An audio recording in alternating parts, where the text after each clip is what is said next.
आइए जानते हैं विवेकानंद की कही खास बातें जीवन का सार खोलती हैं ये अनमोल सीखें। कभी आपने सोचा है कि कुछ लोग ऐसे क्यों होते हैं जिनकी बातें सीधे दिल में उतर जाती हैं, जिनकी कही एक बात भी हमारे जीवन की दिशा बदल सकती है। ऐसे ही थे स्वामी विवेकानंद, एक ऐसे व्यक्तित्व जिन्होंने न सिर्फ भारत बल्कि पूरी दुनिया को अपनी ज्ञान की ज्योति से आलोकित किया। उनकी बातें आज भी उतनी ही प्रासंगिक हैं जितनी उस समय थीं जब उन्होंने इन्हें कहा था। उनकी कही हुई बातें सिर्फ शब्द नहीं बल्कि जीवन जीने का तरीका हैं, जो हमें प्रेरित करती हैं, सिखाती हैं और सही राह दिखाती हैं।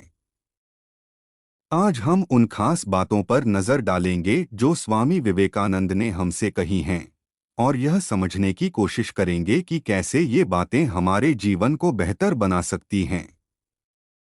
एक, उठो, जागो और तब तक न रुको जब तक लक्ष्य प्राप्त न हो जाए। यह शायद स्वामी विवेकानंद की सबसे प्रसिद्ध और प्रेरणादायक पंक्तियों में से एक है। यह सिर्फ एक नारा नहीं बल्कि एक जीवन दर्शन है। अक्सर हम जीवन में अपने लक्ष्यों को निर्धारित तो कर लेते हैं, लेकिन उन्हें पाने की राह में आने वाली बाधाओं से घबराकर रुक जाते हैं। विवेकानंद हमें सिखाते हैं कि लक्ष्य निर्धारित करना पहला कदम है, लेकिन असली यात्रा तब शुरू होती है जब हम उस लक्ष्य को पाने के लिए उठ खड़े होते हैं। और यह तब तक जारी रहनी चाहिए जब तक हम उसे हासिल न कर लें। यह हमें आलस्य को त्याग कर सक्रिय होने और अपने सपनों के पीछे पूरी शिद्दत से भागने की प्रेरणा देता है। दो, ब्रह्मांड की सारी शक्तियां हमारी हैं। वह हम ही हैं जो अपनी आंखों पर हाथ रख लेते हैं और फिर रोते हैं कि कितना अंधकार है। यह बात हमें आत्मजिम्मेदारी का गहरा पाठ पढ़ाती है। हम अक्सर अपनी समस्याओं के लिए बाहरी परिस्थितियों या दूसरों को दोष देते हैं, लेकिन विवेकानंद कहते हैं कि सारी शक्ति हमारे अंदर ही है। हम ही अपने जीवन के निर्माता हैं। हमारी निराशा, हमारा अंधकार, हमारी असफलताएं अक्सर हमारे अपने दृष्टिकोण का परिणाम होती हैं। जिस तरह हम अपनी आंखों पर हाथ रख लें तो हमें सिर्फ अंधेरा ही दिखाई देगा, उसी तरह जब हम अपनी क्षमताओं पर विश्वास नहीं करते और खुद को कमजोर समझते हैं तो हमें सिर्फ बाधाएं ही नजर आती हैं। यह सीख हमें अपनी आंतरिक शक्ति को पहचानने और उसका उपयोग करने के लिए प्रेरित करती है। तीन, दिल दिमाग के टकराव में दिल की सुनो। यह एक ऐसी सलाह है जो आज के भागदौड़ भरे जीवन में बहुत महत्वपूर्ण है। हमारा दिमाग अक्सर तर्क और गणनाओं में उलझा रहता है, जबकि हमारा दिल भावनाओं और अंतर्ज्ञान से जुड़ा होता है। कई बार दिमाग हमें सुरक्षित रास्ता अपनाने को कहता है, लेकिन हमारा दिल हमें कुछ अलग करने के लिए प्रेरित करता है। विवेकानंद की यह बात हमें सिखाती है कि जब दिमाग और दिल के बीच कोई दुविधा हो तो अपने दिल की आवाज को सुनना चाहिए, क्योंकि अक्सर हमारा दिल वही जानता है जो हमारे लिए वास्तव में सही होता है, भले ही वह रास्ता सबसे आसान न हो। यह हमें अपने अंतर्ज्ञान पर भरोसा करने की हिम्मत देता है। चार, पहले हर अच्छी बात का मजाक बनता है, फिर उसका विरोध होता है और फिर अंत में उसे स्वीकार कर लिया जाता है। यह बात हमें सिखाती है कि किसी भी नए विचार या सकारात्मक बदलाव में लगे रहें, भले ही शुरुआत में उसका उपहास हो या विरोध। इतिहास गवाह है कि हर महान विचार या सुधार का पहले मजाक उड़ाया गया है। लोग नई चीजों को आसानी से स्वीकार नहीं करते, लेकिन जो लोग अपने विचारों पर अडिग रहते हैं, उन्हें सही साबित करने के लिए मेहनत करते हैं, अंततः वे ही सफल होते हैं। यह सीख हमें धैर्य रखने, दृढ़ रहने और समाज के शुरुआती विरोध से डरकर पीछे न हटने की प्रेरणा देती है। यह हमें सिखाती है कि नवाचार और परिवर्तन की राह अक्सर कांटों भरी होती है, लेकिन अंततः जीत उन्हीं की होती है जो मुश्किलों से घबराते नहीं। 5 उठो मेरे शेरों, इस भ्रम को मिटा दो कि तुम निर्बल हो। यह कितनी शक्तिशाली बात है।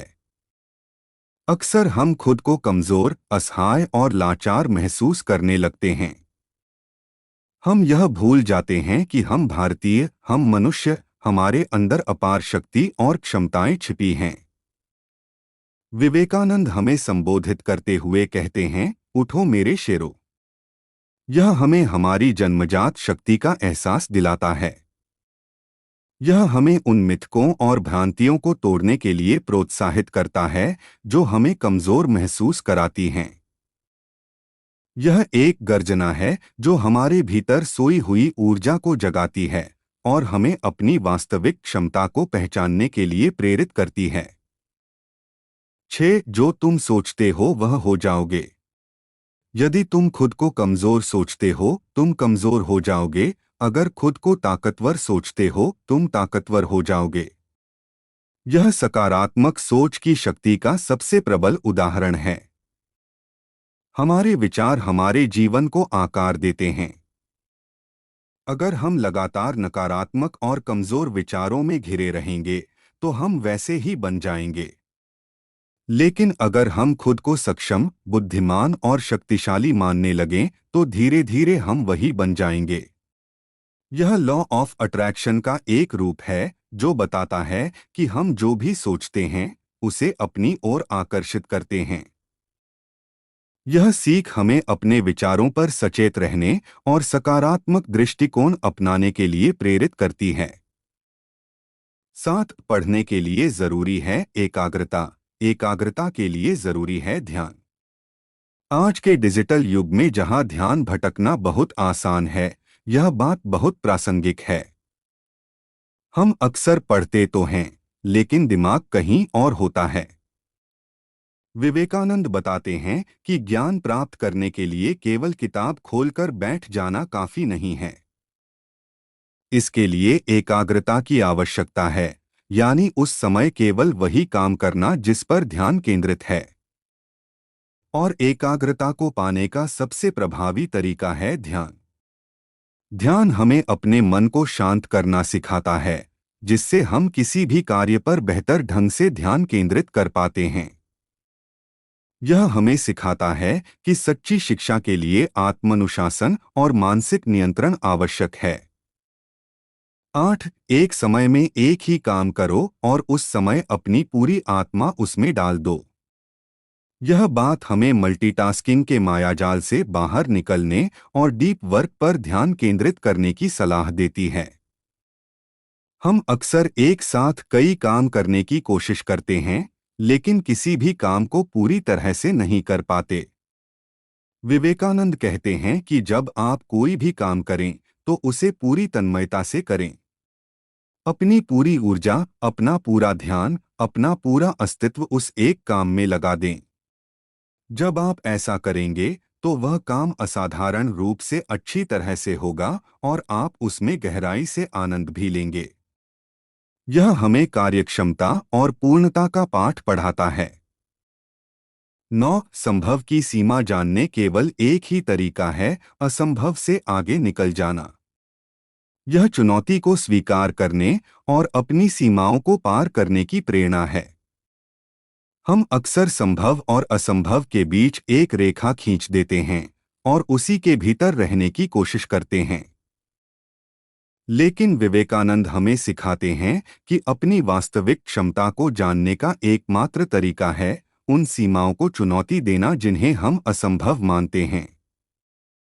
जब हम असंभव लगने वाली चीजों को करने की कोशिश करते हैं, तो हम अनजाने में ही अपनी क्षमताओं का विस्तार करते हैं और पता चलता है कि हम कितना कुछ कर सकते हैं।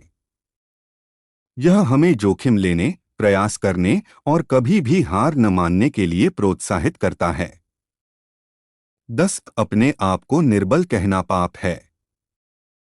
यह एक सीधी और प्रभावशाली सीख है। खुद को कमजोर समझना, अपनी क्षमताओं पर शक करना या यह सोचना कि आप कुछ नहीं कर सकते, यह एक तरह का आत्मअपमान है। यह विवेकानंद की उस भावना को दोहराता है कि हम में अपार शक्ति और दैवीय गुण छिपे हैं। हमें अपनी कमजोरियों पर ध्यान देने के बजाय अपनी शक्तियों पर ध्यान केंद्रित करना चाहिए। खुद को सकारात्मकता से भरना चाहिए और यह विश्वास रखना चाहिए कि हम कुछ भी हासिल कर सकते हैं। स्वामी विवेकानंद की ये बातें सिर्फ सुनने के लिए नहीं हैं, बल्कि जीवन में उतारने के लिए हैं। ये हमें एक बेहतर इंसान बनने, अपने लक्ष्यों को प्राप्त करने और एक उद्देश्यपूर्ण जीवन जीने की प्रेरणा देती हैं। उनकी वाणी आज भी उतनी ही प्रासंगिक है और हमें हर कदम पर मार्गदर्शन करने के लिए तैयार है। तो आइए इन अनमोल सीखों को अपने जीवन का हिस्सा बनाएं और स्वामी विवेकानंद के दिखाए रास्ते पर चलें।